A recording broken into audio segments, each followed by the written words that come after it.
रियाया को पहले से कहीं ज्यादा खुशहाल बना दिया।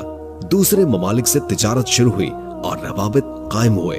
2 साल में इसने मुल्क को बहुत तरक्की दी और इत्मीनान से हुकूमत की।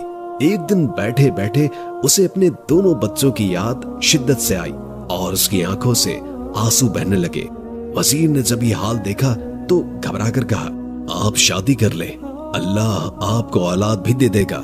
शाही अमन ने एक गहरी सांस ली और कहा, नहीं, मैं शादी नहीं करूंगा, बल्कि मैं चाहता हूं कि आप ऐलान करें कि हम 2 लड़के चाहते हैं। जो भी देना चाहे हमें देकर मुंह मांगे इनाम का हकदार बने। वजीर ने अगले दिन यह ऐलान करवा दिया। 3 या 4 दिन के बाद बहुत से लोग लड़कों को लेकर हाजिर हो गए। शाही अमन ने उनमें से हर लड़के को बुलाया और उनसे कुछ देर बात की। अपने तजर्बे से 2 लड़कों को शरीफ, ज़हीन और होशियार पाया तो उन्हें अपने पास बैठा लिया।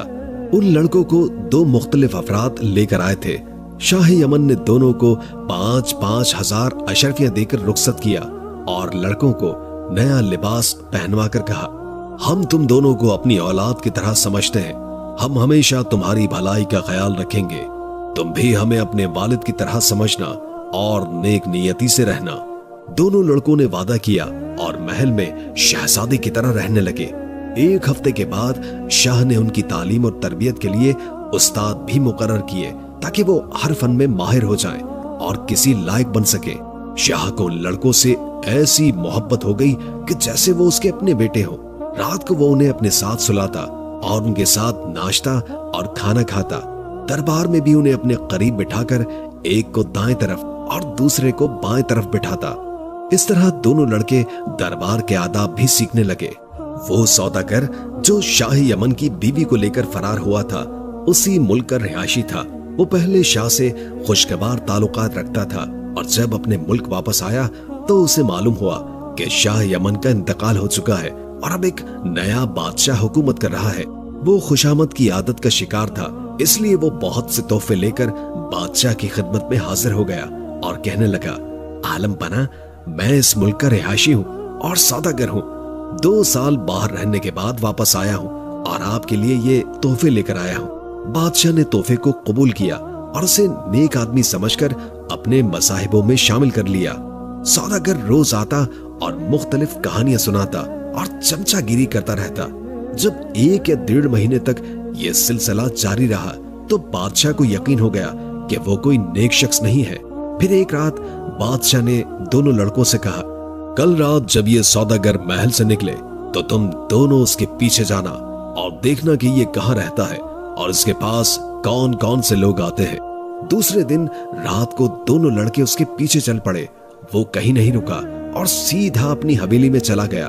दोनों लड़के हवेली के दरवाजे के करीब दीवार से लगकर बैठ गए।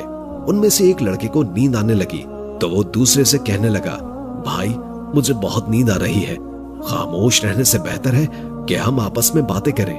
दूसरा लड़का बोला, अच्छा तो ये बताओ कि तुम्हारे बाप ने तुम्हें 5000 अशरफियों में क्यों बेच दिया? क्या वो तुमसे मोहब्बत नहीं करता था? पहले लड़के ने जवाब दिया, वो मेरा बाप नहीं था, वो तो एक मछेरा था। मेरा बाप तो यमन का बादशाह था। एक रोज वो मुझे और मेरे भाई नसीम को दरिया के किनारे ले गया।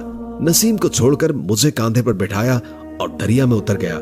जब हम दरिया के बीच पहुंचे तो नसीम की चीख सुनाई दी। भेड़िया उसे उठाकर ले जा रहा था। मेरा बाप भी घबरा गया और मैं चीखने चिल्लाने लगा। बस इसी घबराहट में मेरे हाथ छूट गए और मैं दरिया में गिर पड़ा। मुझे कुछ भी होश नहीं रहा, लेकिन जब आंखें खुली मैं मछेरों की झोपड़ी में एक चटाई पर लेटा हुआ हूँ। मछेरों ने मेरी परवरिश की और जब बादशाह का ऐलान सुना तो मुझे लेकर 5000 अशरफियों में बेच दिया। दूसरे लड़के ने कहा, तुम्हारे भाई का नाम नसीम था?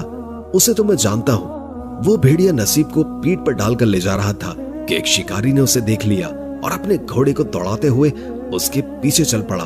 कुछ ही देर के बाद वो शिकारी भेड़िए के करीब पहुंचा और उसे तीर से मार डाला।